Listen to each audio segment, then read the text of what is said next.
G. Scott Sr., how proud are you of G. Scott Jr., the show he put on here today? Incredibly proud, but more importantly, he made it here. So that was, I was proud before I walked into the building. I was proud to see that national championship banner that's behind me, and I'm proud of his performance today. G. Scott Jr., you didn't get invited to the Combine. I thought that was a major oversight. What do you think you showed people today that they can't find on video? Yeah, I think a lot of things. I think they do a pretty good job with the combine stuff, or with the the drills that we do to get a good range of who you are as a player. Yeah. They about measure everything they possibly can. So I think they do a pretty good job at that, and I think I tested pretty well. And so it's going to be an accumulation between what they've seen on film, the way I interview, and what I did today, and they'll make the decision from there. But I think today was a great day. All right, I'm going to ask this question. It's going to sound facetious, but do you think you're almost built for the interview? Meaning the impression you make, and some of that gift comes from the guy to your right, my left. Yeah, I mean, I wouldn't say I'm built for the interview necessarily. I think there definitely is an ability to.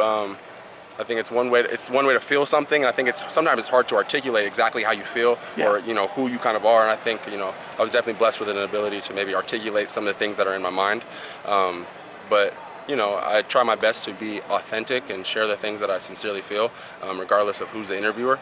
And I think the rest takes care of itself. I was going to say, before I let you go, I wanted to ask you this. Yes. Several years ago, you made a big decision. It was fostered by your dad and some others, with some pull, some idea of what talent's all about. But you opted to move to that tight end. And basically, almost create a fill a niche, so to speak, from the standpoint of what the pros might be looking for. Yeah. Do you think you got that point across? And where do you think this journey's taking you? Yeah. Not necessarily the team, but where do you think it's taking you?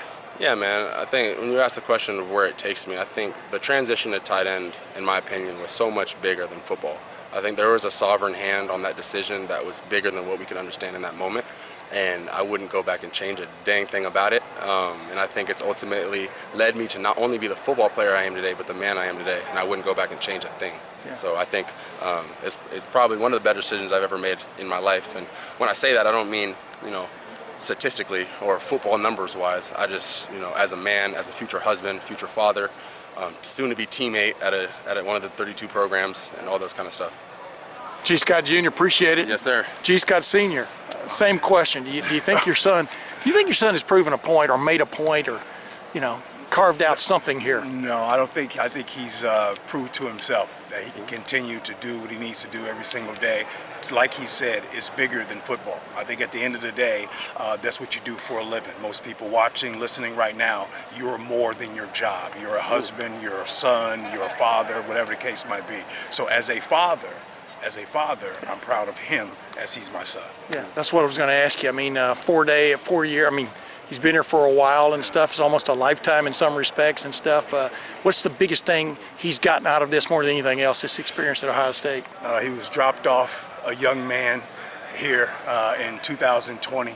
He's now a grown man in 2025. So there you go.